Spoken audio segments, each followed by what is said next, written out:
10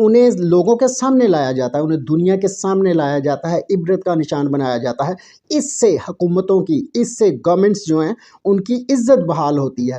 مگرمچھوں کو چھپانے سے کسی کی عزت بحال نہیں ہوتی۔ والیوم 10 میں ملک کے بڑے بڑے مگرمچھوں کے نام ہیں، اور ان کے ساتھ ساتھ میاں نواز شریف صاحب کے بھی بڑے لمبے چوڑے کچے چٹھے ہیں اس میں، اس لیے اس والیوم کو کھولا نہیں گیا۔ یہ بھی اس قوم کی بد نصیبی ہے۔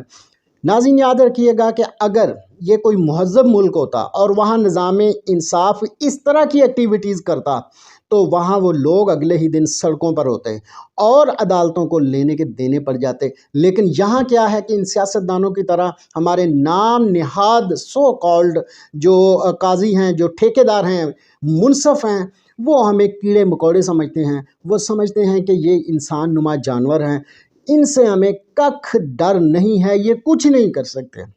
اور ہماری تاریخ بھی یہی ہے کہ ہم نے کبھی ظلم کے خلاف آواز بلند نہیں کی۔ چلیے جی آگے، جسٹس حسن اورنگزیب نے پوچھا کہ نیب نے اپنی طرف سے الگ سے کوئی تفتیش نہیں کی۔ یہ سوال تھا جی جسٹس اورنگزیب صاحب کا امجد پرویز صاحب جو وکیل ہیں میاں نواز شریف صاحب سے، کہ ان سے پوچھا گیا کہ کیا نیب نے اپنی طرف سے کوئی تفتیش کی ہی نہیں؟ حالانکہ یہ بھی پوری دنیا جانتی ہے کہ نیب نے بھی تفتیش کی۔ جو JIT تھی اس نے تو اپنی رپورٹ جمع کروائی، لیکن اس کی روشنی میں نیب نے پوری طرح تفتیش کی اور سارا کچا چٹھا جو ہے وہ سامنے آیا۔ 1 سال سے زائد سماعتیں ہوئیں ناظرین اس کیس کے متعلق، جہاں میاں نواز شریف صاحب سے یہ پوچھتے رہے، عدالتیں پوچھتی رہیں کہ میاں صاحب بتائیے کہ جو لندن فلیٹس ہیں ان کے متعلق آپ کے پاس کسی قسم کا کوئی ڈاکومنٹ ہے؟ تو وہ کبھی تو دادا جی کی وصیت بتاتے رہے، کبھی دادا جی کے متعلق بتاتے رہے کہ جناب اونٹوں پر خچروں پر پیسہ لاد کے جناب وہ بیرون ملک لے گئے، وہاں سے پھر ہم نے وہ فلیٹ خریدے۔ جب یہ بھی ٹھوس ہوا تو پھر ایک قطری خط آ گیا۔ مطلب اس سے بڑی بے عزتی والی بات کیا ہوگی کہ یہ ثبوت کے طور پر پاکستان میں آیا کہ ایک قطری شہزادہ آگے بتا رہا ہے جی یہ میں نے اپنے بڑے بزرگوں سے سنا تھا، دادا جی سے، باپ سے سنا تھا کہ انہوں نے کچھ پیسے جو ہیں وہ میاں صاحب کے بڑوں کو دینے تھے، لہٰذا وہ میں نے پھر انہیں پیسے دیے۔ اس طرح کی عجیب و غریب باتیں، افسوس۔ مزید وکیل امجد پرویز صاحب جواب دیتے ہیں جی کہ جی بالکل، نیب نے صرف JIT کے سامنے بیان کی تصدیق چاہی، نیب نے نواز شریف کو خود سے کوئی سوال نامہ نہیں دیا۔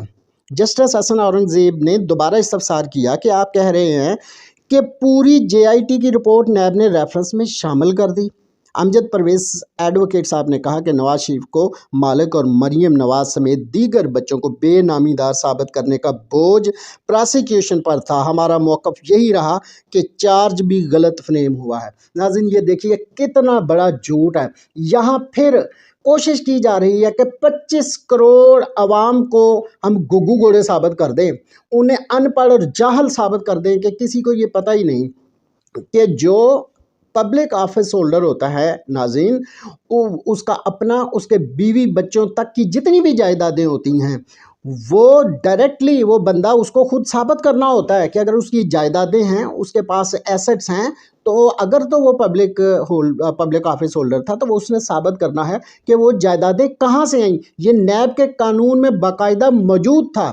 اب جب PDM کی صورت میں انہوں نے ایک وہ چونچو کا مربع ٹائپ کی گورنمنٹ بنائی تو وہاں جہاں انصاف کی دجیاں بکھیری گئیں، وہیں یہ بھی کیا گیا کہ نیب کے قوانین میں ترامیم کر کے یہ قانون بھی بنایا گیا کہ اب پبلک آفس ہولڈر سے یہ نہیں پوچھا جا سکتا کہ آپ نے جائیدادیں کہاں سے بنائیں، بلکہ جو پراسیکیوشن ہوگا اس کو ثابت کرنا پڑے گا کہ انہوں نے کرپشن کی ہے۔ تو یہاں امجد پرویز صاحب جناب کہہ رہے ہیں کہ یہ پراسیکیوشن پہ تھا کہ وہ ثابت کرتے کہ انہوں نے کرپشن کی ہے۔